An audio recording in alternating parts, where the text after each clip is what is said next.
What is going on with Kyle feeling the game that he's actually coaching in? This is my single biggest complaint of the entire day, the entire show, and it pissed me off yesterday. It pissed me off even more thinking about it all night long. Why are the 49ers playing without urgency, devoid of urgency? I mean, walking in, huddling up, walking to the line, looking at go. You're running out of time. You are running out of time. And if you think the Bengals are done scoring today, like they're just going to sit on that score, give all the time to catch up with them, you obviously are not watching the game that your defense is playing. I couldn't believe the whistling around the stadium 49ers in that third, fourth quarter. But go! Yeah. Run a fucking play! Well, seriously, no huddle, speed it up. You know, the one thing that is becoming abundantly clear is that the 49ers, they have to win games on their own terms. Now, that's not totally foreign for a lot of teams. I mean, this Bengal team is similar in that way right now, in that, if you like the Bengals are a team that if they get a lead, and they can lean on Hubbard and Hendrickson off the edges and all that speed in the secondary, they can look better. If you can run the ball on them, which has been their problem, they haven't been able to stop the run, and they have not been able to run the ball, and you can take a lead on them, suddenly they don't quite look as good. And Burrow has struggled behind that offensive line, and then they become one-dimensional, and it's pass. But the Niners fell behind early, and the Niners, let's say it loudly for the people in the back, the Niners struggle to play from behind. The Niners are the ultimate front-running football team right now. They don't have enough speed on offense. They don't have an offensive line. They have to have play action pass at their disposal, or their O-line can't seem to stand up. They don't have quick strike ability. And they're missing obviously Trent and Debo, but so what? I mean, teams, sometimes you got to play a little bit shorthanded. And I don't have any problem with who they went to yesterday. They went to Ayuk and Kittle and Ray. I mean, they didn't go to Juwan. They tried to, and then the ball was picked, but they used him as kind of a blocker. But when they fall behind, they don't, first of all, I wanted to see hurry up. I couldn't believe they were huddling down multiple scores. What are you huddling for? Get up on the line of scrimmage, call a play, and go. They wasted 3 minutes of time, crucial time. Now, it wasn't going to matter because it just seemed like the Bengals were the better team. Here's the other one on this game that we have to mention, because we mentioned it a ton in the month before. This game was set up for the Bengals to win. Say it again. This game was set up for the Bengals to win. No excuses, but the Niners are coming off the short week, traveling back from Minneapolis. Bengals had 13 days to prepare. They were sleeping in their own beds. Talked to their color analyst. He said they had great practices leading into it, and they came out sharp. They came out sharp and fresh and rested and focused, and the 49ers were limping into their bye week and were banged up and hurting, and their quarterback's coming off a concussion, and, man, it showed. It absolutely showed. The Niners could not run the ball. They could not stop the run. If you looked at the numbers going into the game, the Niners should have been able to run the ball pretty much at will against this team, and they should have been able to stop this Cincinnati run game. Instead, Cincinnati ran and got whatever they wanted, and the Niners couldn't run to the edges, couldn't run between the tackles. When they did get a successful run, it was called back for a penalty. The Bengals played a much cleaner game. The Niners only made 5 penalties. The Bengals had none, or one. Was it one? Until the roughing the passer. Yeah, one penalty. Which they came out and played a phenomenal game. The Niners got outplayed. The Niners got outcoached. The Niners got out executed. I mean, there's no debating any of that. The Niners got outplayed thoroughly, top to bottom. Offense, defense, special teams, coaching, outplayed, outcoached. Simple as that. Totally outdone. Couldn't run the ball, couldn't stop the run. Brock Purdy was their leading rusher. Forget what the numbers say. Don't throw away that box score for the most part. Those numbers were padded in the fourth quarter in garbage time. The Niners missed Trent Williams, they missed Debo on offense, but let's not bury the lead here. The real story outside of the turnovers by Brock in the fourth quarter is the 49ers defensively have real problems. Joe Burrow scrambled effectively when he needed to. The 49ers are not setting the edge on the defensive edges. They do not set the edge. They miss Samson Ebukam in the worst way. They are not getting off blocks up front.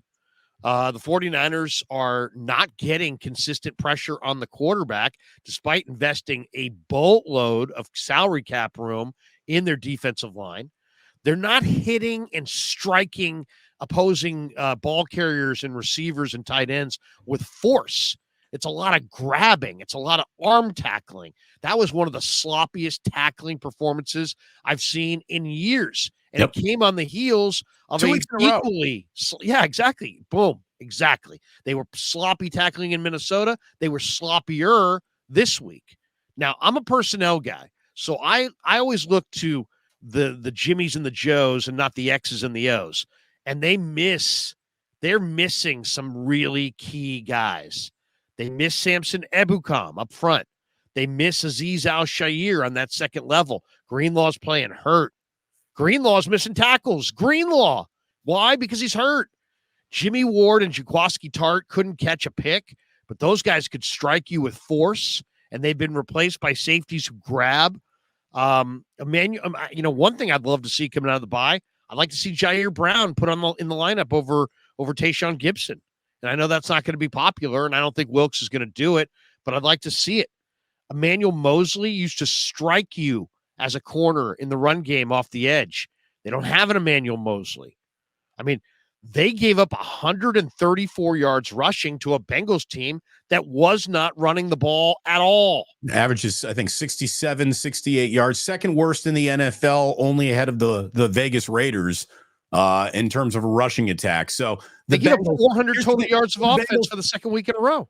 But what was crazy is that when the Bengals were committed to being a one-dimensional team, they couldn't shut that down either. I mean, Joe Burrow completed 19 passes in a row.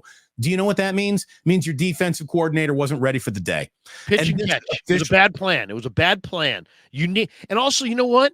It was embarrassing because you got all these great Niners there, all these great. You had Ronnie Lott in the building, and you're not challenging the Bengals.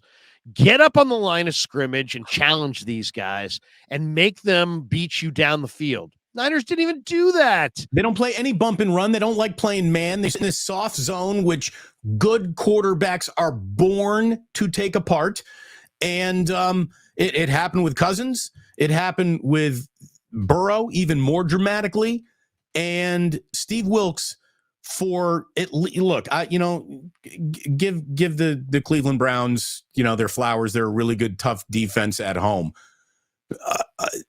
2 weeks in a row, at the very least here, Steve Wilkes' game plan going into the game was not good. It happened in the LA Rams game as well. You got Stafford just carving you up, absolutely carving you up. And because they won, we kind of forget that and no one looks at it. But when it goes into the mix of, were you ready to play when the coin flip landed? No, they weren't. And they how about Joe Burrow on the How about Joe Burrow on the first drive? 3rd and long. They get Burrow and the Bengals into 3rd and long. They had every guy on their defensive line had a free shot at Burrow, and he escaped them all and made a play and kept that drive alive and moved down the field and scored a touchdown on the first drive of the game. Larry, how about that? They weren't ready to go. They were sloppy tackling, but even more offensive than that, there was far too much space in pass coverage.